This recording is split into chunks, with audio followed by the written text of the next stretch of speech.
మంది శాసనసభ్యులను ఢిల్లీకి పంపించి అక్కడ అడ్వకేట్ నియమించడం, ప్రభుత్వం కమిట్మెంట్ తోటి, వర్గీకరణ కమిట్మెంట్ తోటి న్యాయస్థానం కూడా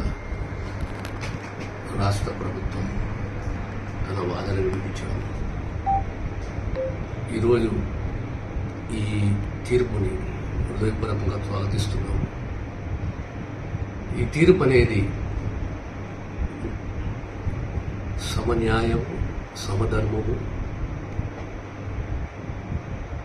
ఉద్యోగ విద్యారంగాలలో ఒక న్యాయబద్ధంగా ముందుకు పోవాలి, అణగారిన వర్గాలకు